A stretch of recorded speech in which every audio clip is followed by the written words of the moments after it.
Just give us your initial thoughts then about the playoff final on Monday evening. It's a strange one, really, because when we stopped playing back in March, I think we were just fully prepped to play the remaining 9 games of the season, obviously.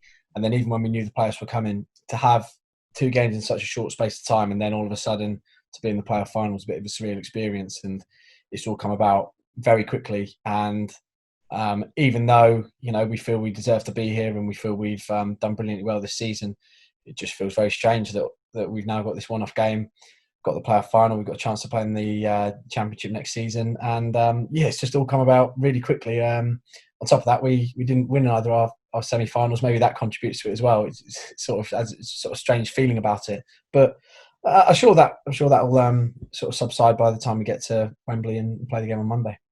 You just talked about their two fiercely contested legs against Portsmouth in those semi-finals. Just give us your take on those games. Obviously, seeing them off in penalties, you've already done that once this season in the regular season, albeit in a cup competition. But it was a real incentive for you to get through to the final on Monday, and something that you pulled off in impressive style. Yeah, I think that it was a very, very evenly matched game. Two sides that have been neck and neck all season. We drew with them 1-1 at Fratton Park in the league. We drew with them 1-1 at the Kassam in the leasing.com. And we were obviously set to play them again at home, which we didn't manage to do. Again, 2 more 1-1 draws, very evenly matched, nothing in it, not a huge amount of chances, and probably not the greatest spectacles to watch from the outside. And I think that just reflected the fact that both sides cancelled each other out, 2 good sets of sides. And the margins in it are just incredibly small. Obviously, we scored the equaliser on Monday, by a couple of millimetres, and those are the margins in football. Those are the margins in sports. So I do feel for Portsmouth from that point of view. Ultimately, it's a very, very cruel way to go. If we'd have lost on penalties, I think we would have felt absolutely devastated because we had matched them so well. Unfortunately, there's no other way to decide these things at the moment. And that was the way it went. Luckily, it went in our favour, and we're through. But yeah, certainly a lot of credit goes to Portsmouth. I thought it was very evenly contested, and as it showed, it went absolutely all the way right down to the wire.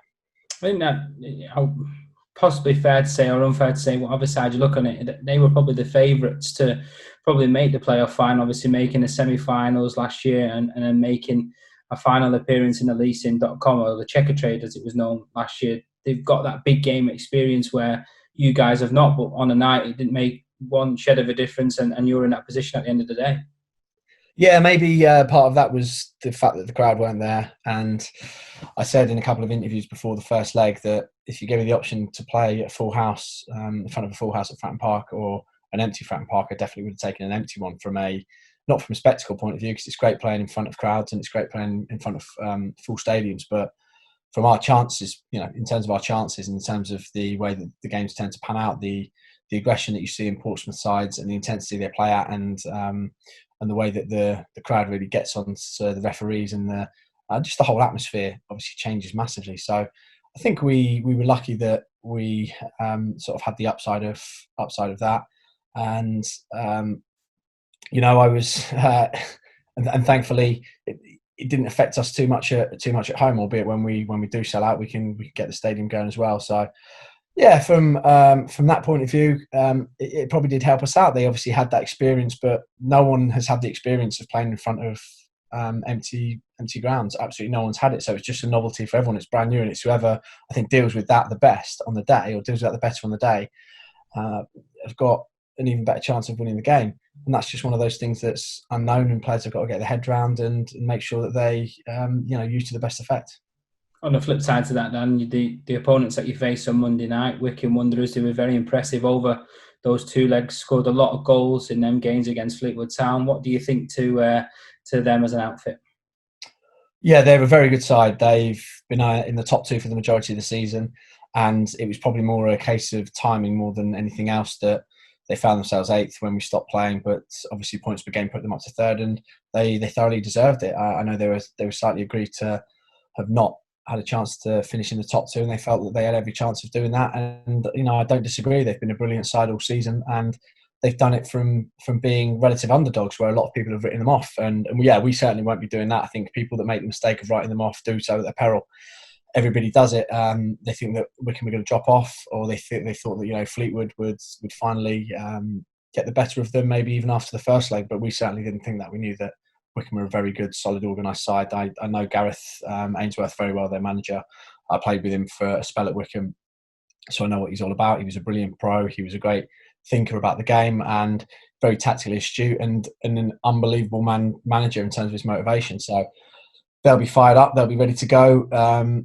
We won't take anything for granted. We won't underestimate them. At the same time, we won't overestimate them. We'll just make sure that we treat Wycombe as they are. And the facts of the matter are they're a very good side. Do you take confidence from the fact that you've beat them already? I think you were the second side in League One to take the full 3 points off them. Obviously, like you said, they were very good towards the start of the season, but you've beaten them. It's just up to you guys to go on and do it again. Yeah, I mean, we will take a bit of confidence from that, but at the same time, I think that'll probably motivate Wycombe. And also, the circumstances were so different. We were two different sides at the time. We've evolved a lot since then. We're 8 months down the line since we played them in December of 2019. Personnel's changed. The pitch is different. The stadium's different. Obviously, like we've spoken about, the state of the fans is completely different as well. Just the whole atmosphere of playoff finals are one-off. And really, probably what's gone in the past is fairly irrelevant. We'll obviously have to maybe look at the game and look at how they set up and look at how we did manage to exploit that on the day. But again, that could change. Wycombe might set up completely differently. So I think really it's just about what happens on the day. And then sticking with the Wycombe connection, you have, I said connection with the team. I think I read somewhere that you used to go and watch them when you were younger with a couple of your mates. So it must be a bit of a surreal feeling to, one, go against a club that you once played for, but two, go against a club that you spent many a game watching just in your own time. Yeah, it's strange from a couple of perspectives. First of all, obviously, there's the fact that I did used to play for them for a couple of years, had a promotion and unfortunately a relegation with Wycombe, so a bit of a mixed bag. But I moved to the area when I was about 7. I actually live about 5 minutes from the ground and 5 minutes from the training ground at the moment. So they are my local club, and I've always liked the club. I've always had a good affinity with the town and the club. Like I say, used to, when we moved here, Wycombe was our local side, and we used to go and watch them. And it's very strange actually from that point of view. It's a bit surreal, but for me personally, obviously that's just a little sideshow that I've got going on, and people will talk about. But I'll have to make sure I put that to one side and deal with it properly, and make sure it doesn't distract from any of the team's work. You mentioned it as well. You played with the current Wycombe manager, Gareth Ainsworth, during your time at the club. What was he like as a character? He seems someone who's not afraid to show what he's about, his personal side and also his professional side as well. Yeah, he was a great character. He came into the dressing room in January, I think, on loan from QPR, and he was at the back end of his career. I think he was 37 at the time, but he was still fit as a flea, absolutely bombing up and down the right wing and causing defences havoc. And he enthused the change room, and that's, I think, what he brings to Wycombe as a manager as well. Real sense of enthusiasm, a real dose of energy for the boys. And he was like that in training every day, even at that age. I think he only had one groin hanging on at that time, he used to say, but he still kept going and he still kept battling on. And yeah, it's no surprise to me that he's moved into that side of the game, and he's done so well as a manager. He's done unbelievably well, and I think he's the longest serving manager in the Football League. I can't think of anyone that's been there for longer than him. So all the success that he's had is fully deserved. Just hopefully it's not at our expense on Monday, and they have to wait another year to get promoted. Hopefully, we'll have to see. But I do obviously wish him and the club all the best. Just not against Oxford. And then you talked about excuse me. As well, that you won promotion in your first full season with the club as well. That must have been a real highlight for you at such a young age, coming off the back of your time at Brentford and going into a club that goes on and wins promotion in your first full season. Yeah, that was my first promotion, and it was the first taste of success I think I'd really had at Football League level. We were a good side, obviously for the entire season, but we were a very good side going into Christmas, and I think we were about 9 points clear at one point. We actually only scraped it on the last day of the season. We had a bit of a wobble in the second half of the year, and we scraped it. We finished third in League Two, but obviously it didn't actually matter. We went up, and it was a fantastic experience, and there were some really good players and really good lads in that dressing room. And yeah, it was a great time. I look back on those days very fondly. Like I say, unfortunately we couldn't sustain it the year after, and we got relegated from League One. But Wycombe have sort of always been one of those clubs that have done that.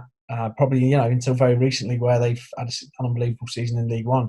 So yeah, like I say, great times with the club, and the club that I'm always quite fond of. Just not this week. You're obviously no stranger to a playoff final yourself. You scored in a 2011 one for Stevenage against Torquay, I think it was, at Old Trafford. Just give us a bit of a run through what it's like. I know that the occasion this time will be a lot different in where we are in the world. Like you said, no fans, and the way that you've got to go into the changing rooms differently and go out onto the pitch at staggered times and stuff, but still doesn't take away from the fact that you're in a playoff final, does it? No, and I think the feeling now is that the lads have had a couple of games to adjust to all of that. It'll still be a strange feeling going in and playing with no one there, but we had a couple of games to adjust to that, and I think that the gravity of the game will definitely sink in with everyone this week. Like I said, the last time I played in the playoff final was up at Old Trafford. It wasn't at Wembley, and we had. I mean, I think we got about 11,000 through the door that day, but it actually seemed like it was a lot fuller than that. And yeah, there's obviously things to draw upon from that experience, albeit it was 9 years ago. And like I say, with the earlier questions, it's just really, I think it's really difficult to draw upon past experiences in any of these circumstances because each game is unique. And now a game in front of no fans at Wembley for a playoff final is unique. Whoever deals with that better is going to be better prepared to win the game. So yeah, I think the experience obviously always counts, and lads that have got that experience, I think, can really help, especially with some of the younger lads. But yeah, really, it's just going to be who grabs that day at the time. Was it a little bit demoralising for you, despite it being a playoff final, that the game was played at Old Trafford? I think it was due to the Champions League final between United and Barcelona why it got moved up there. But you obviously scored in that game, was a massive highlight for yourself. But were you not a little bit sore that it wasn't at the National Stadium at the time?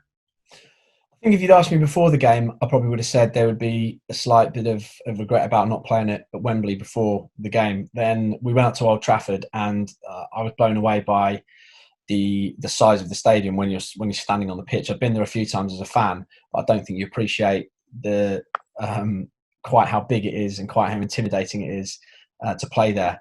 And obviously, I've got a great memory of playing there now, and I absolutely love that day and love the memories around that with that club, and all my time at Stevenage was absolutely fantastic. So maybe I've got I've got rose-tinted spectacles around Old Trafford and everything around that weekend at the moment, because really when I do look back at it, it doesn't really occur to me that we didn't play at Wembley. It's just that we won the playoff final. It happened to be at Old Trafford because I think Barcelona beat United that night in the Champions League final. So it's great now actually to finally get that chance to play at Wembley, but it's never really dawned on me that was too much of a regret at the time.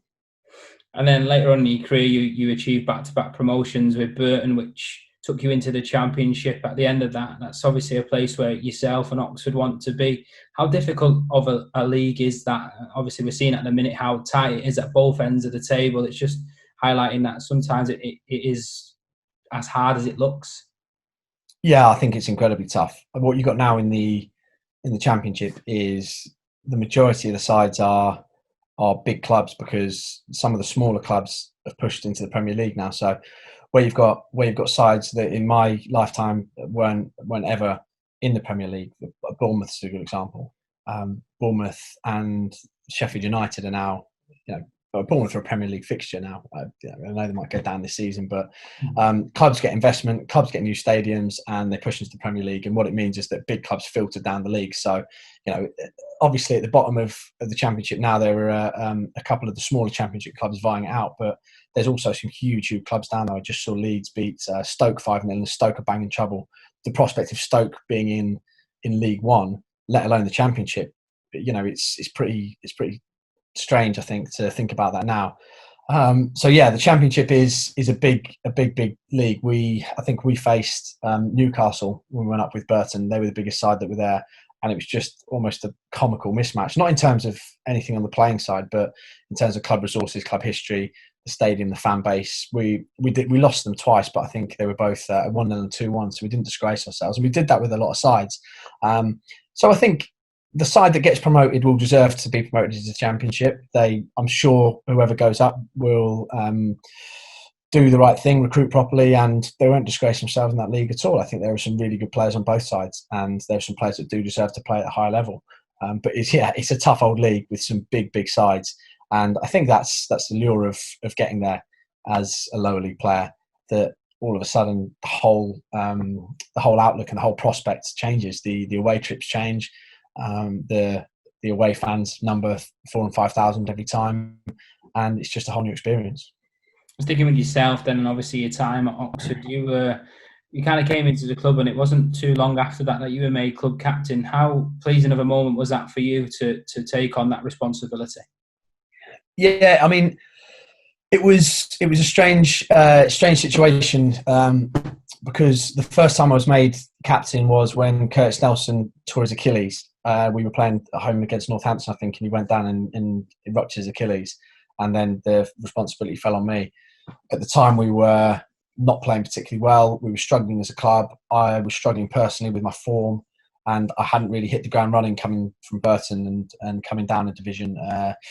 For whatever reason, things weren't working out. So I think I struggled a bit personally in terms of my form that season. And being captain, it always, I think, exacerbates the problem, because you're the first one that fans look to lead the team, quite rightly. And when you're playing, you take a lot of the stick. The manager takes a lot of stick. The captain takes a lot of stick, and that's what happened that season. Curtis Nelson came back, and he was injury free the following season. But for, I think, a couple of reasons behind the scenes, he was then stripped of the captaincy, so it fell back on me last year, and we were struggling again last season against relegation. But my personal form was a bit better. I'd moved into the middle of the park, and so I think I got a bit more of a affinity with the fans at that point. And then from this year onwards, when I've been officially club captain from the start of the season, it's just been a great relationship now between myself, the team, the fans. It's been a really successful season. Obviously, the 2 and 2 coincide: personal form, team form, and how the fans rate you and how they view their relationship with you, which is absolutely fine. That's what football is all about.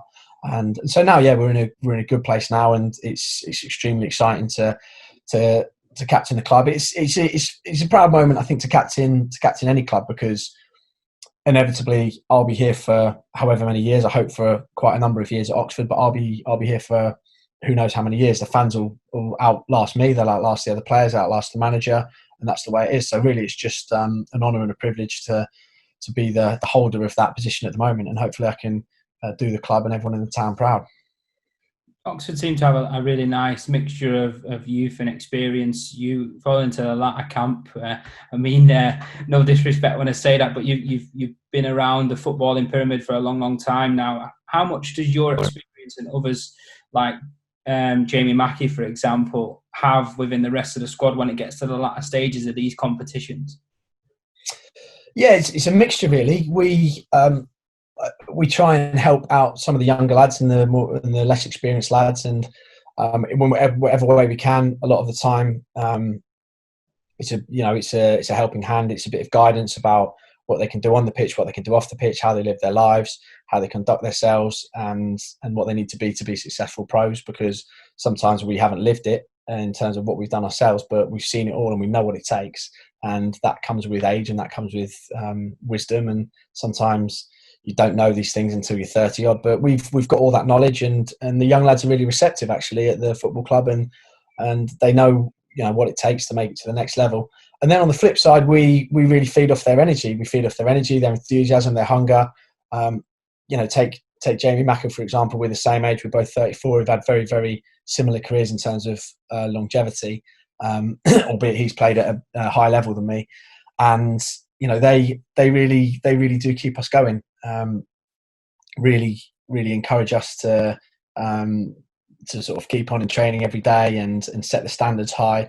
And what's probably the most rewarding thing for us, barring hopefully getting promoted, will be to see some of these lads play at a higher level as well. So we sold a couple of lads to Brentford in January. We sold Gavin White to Cardiff in August, and it's hard to explain to some of the young lads how much that means to some of the senior pros, because we obviously take that as a reflection upon ourselves. Whenever players go, whenever they do well, it's a pretty good it's a pretty good reflection of how the club's doing and how some of the players are doing. And we want these players to be successful. We want us to have long, successful careers, do as well as they can, reap all the rewards.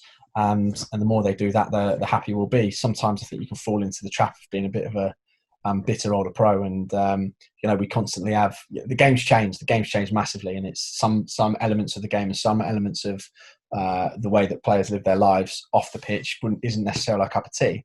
But we accept that. We decided when we first got together that we weren't going to bemoan anything. We weren't going to bemoan the modern game. That we were going to embrace it and say, well, we're in it. We're still making a living from it. So let's go. Let's enjoy it, and let's try and strive to. We're not necessarily getting the moves to the Premier League anymore, but there's lads in our side that could do. So let's take it upon ourselves to make sure they do. And if they don't, then we'll see it as a failure upon ourselves. So that's the sort of way we feed off them, and it's a real good balance. You just signed on the dotted line as well for another season. Just talk us through how much, well, you can tell from the way that you talk about the club anyway, how much the club means to you in the respect of what you're dealing with now. It doesn't matter what division that you're playing in next season, you want to be a part of it. Yeah, I've got a couple of advantages being at Oxford at the moment. Obviously, the playing side, they value me as a player and they've given me another year's playing contract. But on the flip side of it, the manager's been unbelievable in sort of integrating me into the other side of it as well. So there's been a couple of occasions this season when I've not been involved in the matchday squad, and he said, "Well, what a great opportunity to come into the dressing room or be on the sideline, or if you're on the bench for one of the games, come and help me out with anything you see." So he's brilliant. He's not a manager that closes himself off, not a manager that won't value the opinions of senior pros. He pulls myself, Jamie Mackey, James Henry for the majority of decisions that are made within the squad. Obviously, his decision's final, but we'll give him our opinion, and we're not afraid of doing that because of the way that he responds to us. So a lot of the time on match days, for example, the encouragement is, look, you see anything, come and tell me. If you're sat on the bench, stand up into the technical area, tell me, or just tell the lads directly. There's no sort of disconnect there. Come into the office, experience what a recruitment meeting's like, or experience what a tactical meeting's like, a set piece meeting. Get used to these things so that transition's there for you. And we're very, very lucky. I think we've got a manager like that at this club who not only has got the experience and the success at this level, but he's willing to sort of take us on board and take us on the journey. And really try and help us out in terms of the transition into the next part of the career. So yeah, like I say, at the minute my focus is on playing, but I think you have to really make sure that you take care of the other side as well, because at the age of 34, I don't know how long the legs are going to hold out for. But when they do, I think Oxford would be a perfect way to transition into the other side of the game. Just the last couple of questions, then, mainly off a personally interested point of view. Now that you've kind of spoken about that, one of them was going to be about Carl Robinson. Anyway, he's obviously, like you said, been around this level and higher as well. With some clubs, he's won promotion at a relatively young age for a manager. I think he started off at 29. I think his first managerial job was. What's it like being working with someone like him? And then the second question following on to that is that something that you aspire to do once your playing days are over? Is go into that managerial background? It sounds like that's something that you might be open to. Yeah, I've always had half an eye on doing that from a young age, and there's a lot of I think at Brentford I started taking my badges, and I've always been encouraged to keep going and do that throughout, and I've always enjoyed that and enjoyed that side of it. It's quite difficult sometimes to mix the playing side with focusing on developing your coaching style as well, but as you get older you manage to do it. So 100%, I've always made that quite clear that that's something I'd like to go into if and when the opportunity arises. And Oxford's an unbelievable place to sort of learn my trade from that respect. And like I said in the previous question, to have a manager that's not shut off and isn't threatened by any of the senior pros, he's just perfectly willing to really help me in my career, which is unbelievable. And he's vocal about it and he's public about it. So I'm very lucky from that point of view. And then just in terms of who I'm learning from, obviously a manager that there's probably, I think, one of the youngest managers in the Football League, if not the youngest, has had unbelievable, I think, success with MK especially.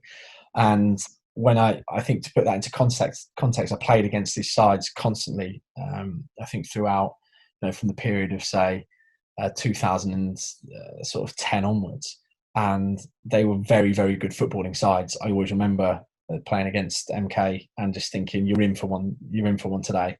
They're going to play good football. They're physical. They're fast. They will really try and entertain. And he obviously took that to Charlton. It didn't work out for whatever reason, and he's brought that exact philosophy to Oxford. The biggest credit I think I can pay to the manager is that when he signed, we were in a relegation fight, and he got us out of that. The next year, things didn't quite work out for a number of reasons. He still hadn't probably had the requisite amount of time to sort things out. We had another huge relegation fight on that season, which we got ourselves out of. And the chairman obviously stuck by the players and stuck by the manager. And even at the start of this season, 7 games in, we were in the bottom 3. And we were staring down the barrel. I think we all felt that pressure with the club. And so the biggest compliment I think I can give to the manager is that he stuck with his philosophy, he stuck with the process, and he stuck with the way that he knew things were going to work. And that really is trying to play attacking, attractive football. And that's quite difficult sometimes at this level to do, but he did it. And then eventually, as we've gone through the season, we've reaped the rewards of really blowing sides away when we've played at our full potential, and developing some consistency that we didn't have in those previous 2 seasons. So I think when you take it all into account, it's an unbelievable turnaround, and he's done a fantastic job.